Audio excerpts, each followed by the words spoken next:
First, we start with Barack Obama Sr. This is the foundation of this man's house. Here are his parents. The little boy. Barack Obama Sr. Barack Obama Sr., again, not name-calling, just telling you the truth. The man was a committed communist. To each his own, I guess. Now, he was only in Barack Obama's Jr.'s life until the age of 2.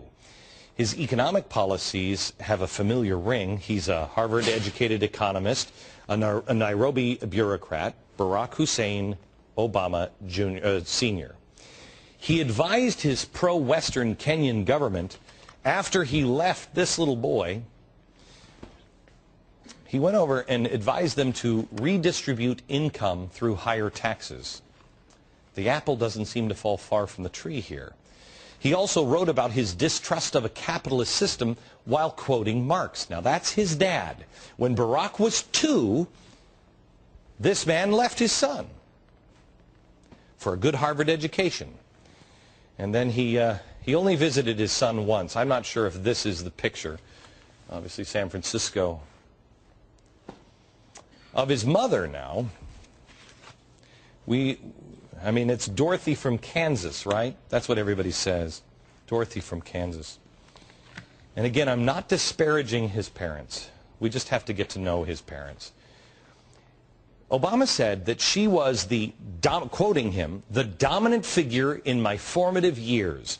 The values she taught me continue to be, keywords, my touchstone when it comes to how I go about the world of politics.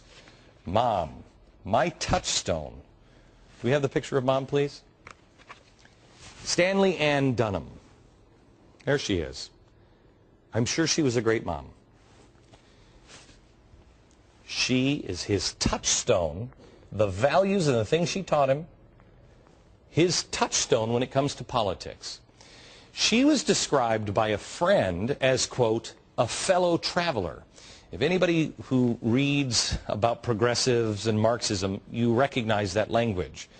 Her friend added, we were all liberals before we even knew what liberals were. It has been said that she may have been a practitioner of something called critical theory. This is a mixture of atheism with radical leftist activist kind of stuff. Nietzsche, it's Marx to the extreme. She was also a supporter of Adlai Stevenson, the former Illinois governor and presidential candidate. During the late 1950s, Stevenson campaigned on the aggressive liberal agenda he dubbed the New America.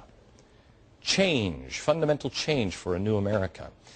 Dunham later left to Hawaii to travel to Indonesia for a second time, and then she left her son to move to Pakistan. She left her son with her parents. This is the second time this poor little boy was left by a parent. Left with these people. His grandparents. I'm sure his grandparents back in Hawaii were great.